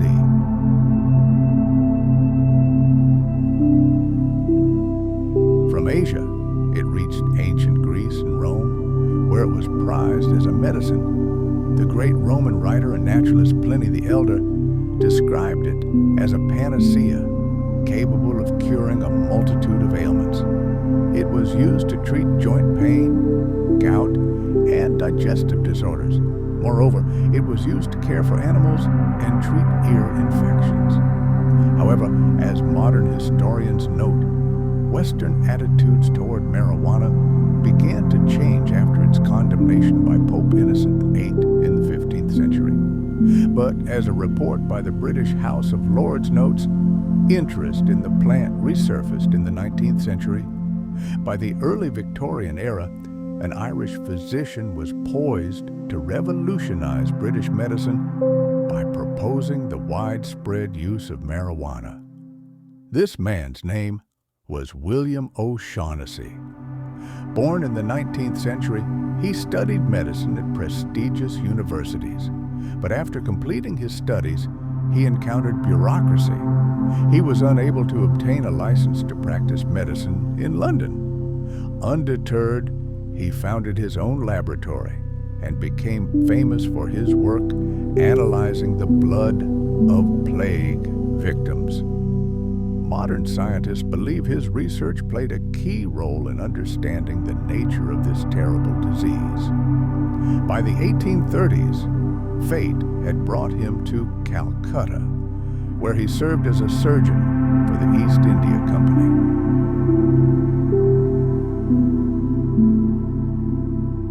His work paved the way for modern treatment methods. By the end of the 19th century, his research had become the basis for numerous books on pharmacology in Britain and Europe. The British House of Lords later noted that after its effectiveness was recognized in the Victorian era, marijuana became widely used in medical practice. Imagine the early 19th century. European medical circles were beginning to talk about a mysterious plant from the East that promised to become the basis for powerful oral tinctures and alcohol extracts. Around this time, in the 1800s, an Irish physician made a revolutionary proposal to introduce marijuana into the British medical arsenal on a mass scale. As Professor James Mills of Gresham College notes, this plant had a wide variety of uses during that era. It was used as a powerful sedative, prescribed to calm violent episodes in mental disorders, and even recommended to women to alleviate severe menstrual pain. One of the most ardent proponents of cannabis use in gynecology was the respected British physician, Dr. John Russell Reynolds. His career reached its peak in 1879 when, according to the journal Advances in Clinical Neuroscience and Rehabilitation, he received the prestigious post of physician to the royal family. This appointment eventually gave rise to a persistent myth that Reynolds was Queen Victoria's personal physician.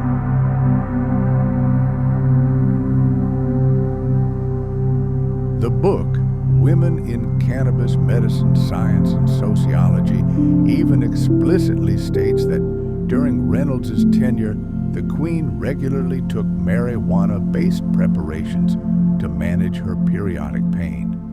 However, the official House of Lords report completely debunks this legend. The document emphasizes that there is absolutely no evidence that Queen Victoria ever used cannabis.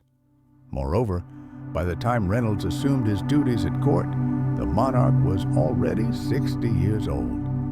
In Victorian society, marijuana was truly considered a panacea for a variety of ailments, from excruciating migraines to epileptic seizures.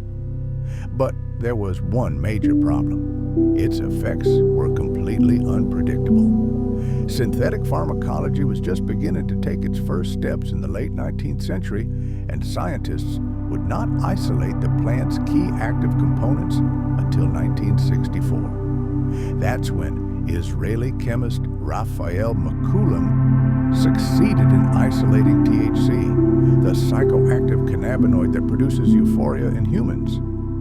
James Mills emphasizes that in the Victorian era, all cannabis-based medicines were 100% organic.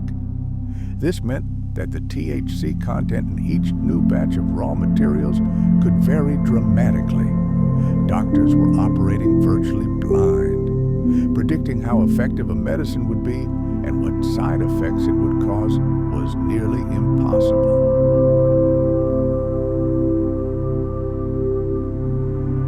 In 1853, an event occurred that forever changed medicine.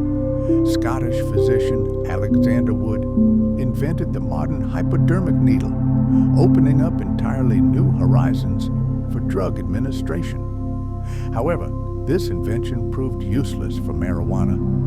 Its active ingredients simply do not dissolve in water, making it impossible to create an injectable solution. It was at this point that the first synthetic drugs began to appear on the scene, and interest in natural herbal remedies began to rapidly fade. Practical difficulties in use and increasingly strict laws restricting the circulation of narcotics led to the decline of marijuana's popularity by the end of the Victorian era. It was then that dark clouds began to gather over this plant. In Britain and America, it began to acquire a sinister, almost diabolical reputation.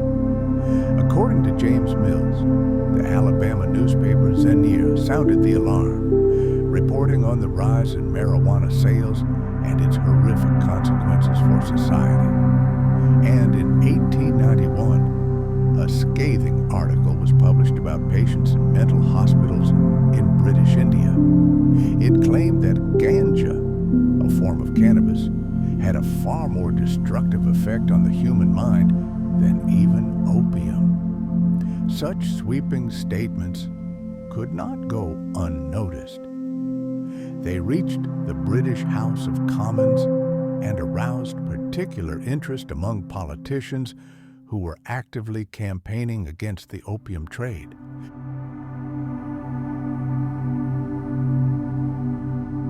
Initially, the government considered a compromise, not banning marijuana entirely, but rather taxing it heavily. But as alarming reports began to appear in the 1890s, attitudes changed. In the eyes of liberal politicians, marijuana became a sinister symbol of the evils of British imperialism. Between 1893 and 1894, a special commission was convened to thoroughly study the effects of cannabis. Following a large-scale study, the commission concluded that there was no convincing evidence of a direct link between marijuana use and the development of mental disorders. However, the experts did warn that excessive use could negatively impact mental health. However, what exactly they meant by excessive remained a mystery. Now, let's move from the world of science and politics to the realm of spiritual quest. Compiling the views of all world religions on marijuana is a difficult task, but some teachings provide clear guidelines that help us understand their attitudes toward this plant. What do the great religions say about cannabis? Unlike many other faiths, the Baha'i faith provides an absolutely unambiguous answer to the question of the permissibility of using marijuana and its derivatives, such as hashish. The answer is a categorical no. The use of these substances is not only disapproved, but directly prohibited. The founder of the faith, Baha'u'llah, did not directly mention cannabis in his most sacred book, the Kitab-i-Aqdas.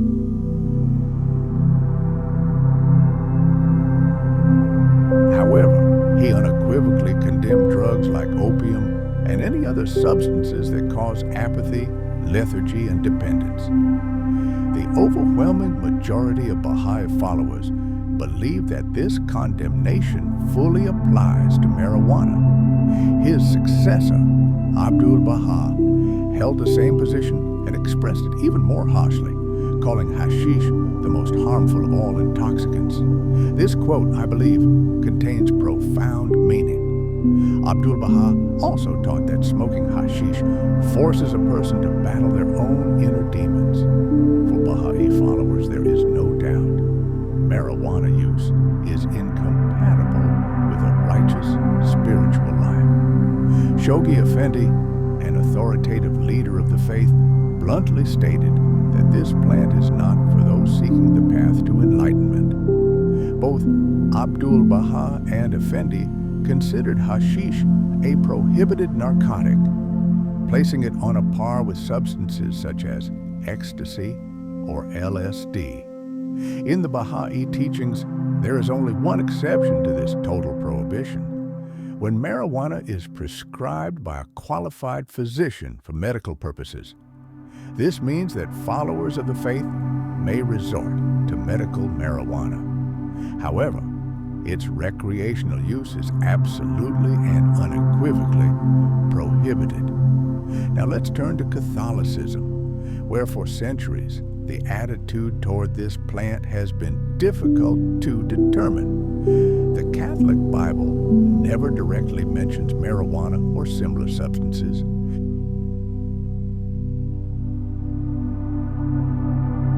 This leaves a great deal of room for speculation and leads many believers to wonder, what would Jesus think of this plan? However, since 1992, following Pope John Paul II's final approval, the Catholic Church has formulated its official position, and it's far from favorable.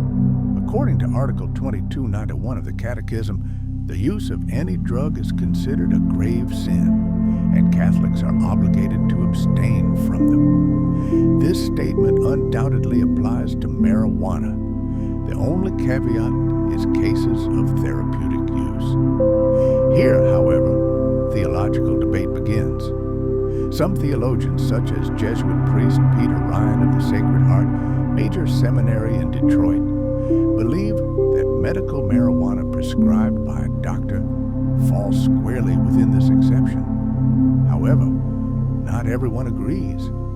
Dr. William Chow, for example, argues that the answer is not so simple and requires a thorough medical analysis of all the ethical implications. But despite these disagreements, almost all Catholic theologians agree on one thing: recreational marijuana use must be completely prohibited under all circumstances. This thesis is beyond dispute. In 2014, Pope Francis, speaking at a drug control conference, made his opposition to the legalization of recreational marijuana crystal clear. In the teachings of the Church of Jesus Christ of Latter-day Saints, where even drinking coffee and smoking tobacco are expressly prohibited, it's no surprise that recreational marijuana is also considered strictly taboo.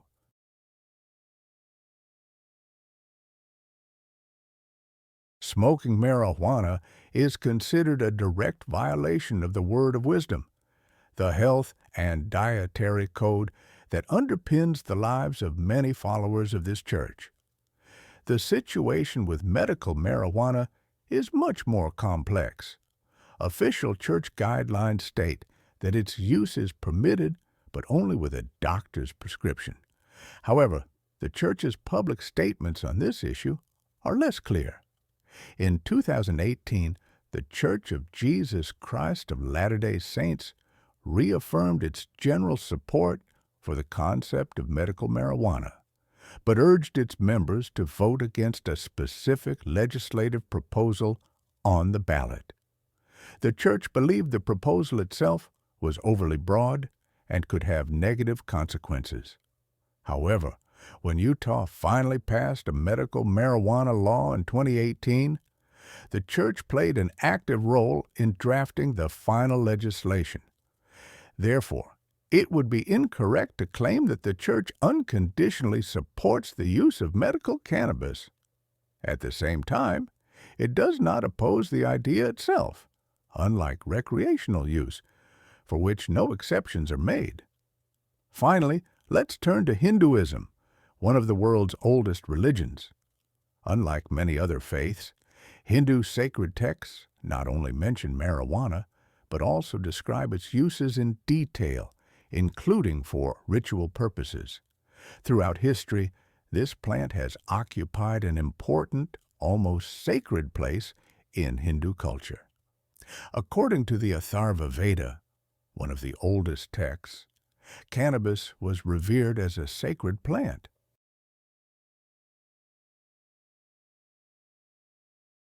It was believed that anyone seeking liberation from sins, ailments, and misfortunes should resort to its aid. Legends say that even the great deity Shiva used marijuana, often prepared as a special drink called bhang. This rich history ensures the plant's widespread use in India today. India's current national drug laws include a special exception that allows the sale and consumption of cannabis leaves in the form of bhang. The government actively regulates its sale. During Hindu holidays such as Holi and Mahashivaratri, festival-goers consume bhang liberally. However, it's important to note that there are three main types of Hindu marijuana, and bhang is considered the weakest,